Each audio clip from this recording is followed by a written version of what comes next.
சிறகடிக்க ஆசை சரியில்ல. அடுத்த வரை பேசல. நம்ம அருண் வந்து இப்படியெல்லாம் பேசினாருன்ற விஷயத்த நம்ம மீனா கிட்டேயும், சந்திரா கிட்டேயும் நம்ம சீதா வந்து சொல்லி ரொம்பவே வருத்தப்பட்டுட்டு இருக்காரு. அவரு லவ் பண்ணும்போது இருந்த அருண் வேற.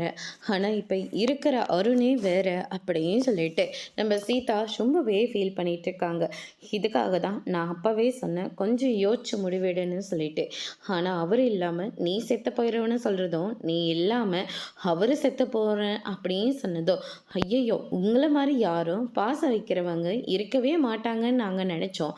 ஆனா கடைசியில இப்படி வாழ்க்கைய தொலைச்சிட்டு வந்து நிக்கிறியேடி அப்படின்னு சொல்லிட்டு சந்திரா வந்து பயங்கரமா திட்டிட்டு இருக்காங்க.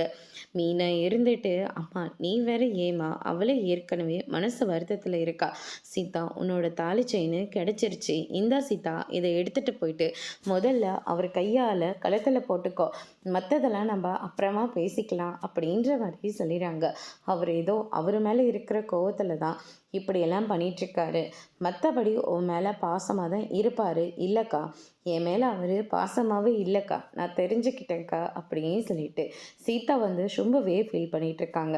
அதுக்கு அடுத்ததாக வந்து பார்த்திங்கன்னா, சீதா இருந்துட்டு உடனடியாக அக்கா என் கூட வாயேன் அப்படின்னு சொல்லிட்டு நேராக அவங்களுடைய வீட்டுக்கு கூட்டிகிட்டு போகிறாங்க. அங்கே போயிட்டு அருண் கிட்ட, என் அக்கா கிட்ட என்ன சொல்லி என் கழுத்தில் நீங்கள் தாலி கட்டினீங்க? ஆனா, இப்ப உங்களுக்கு எல்லாத்த விடவும் என் மாமா மேல இருக்கிற கோவம் தான் உங்களுக்கு பெருசா போயிடுச்சுல்ல. அதனால இப்ப நான் சொல்றேன், உங்களுக்கும் எனக்கும் எந்த சம்மந்தமும் இல்ல. இப்பலாம் நீங்க என்ன அடிக்க ஆரம்பிச்சீங்களோ, அப்பவே நான் உங்கள வெறுக்க ஆரம்பிச்சுட்டேன். இனிமே நீங்க என் வாழ்க்கைக்கு தேவையே இல்ல அப்படின்ற மாரி சொல்லிட்டு, தாலி செயினையும் கையில குடுத்துட்டு அவங்க பாட்டுக்கு வராங்க. மீனா ரொம்பவே அதிர்ச்சியில இருக்காங்க. அதோட ப்ரோமோ முடிச்சிருக்காங்க.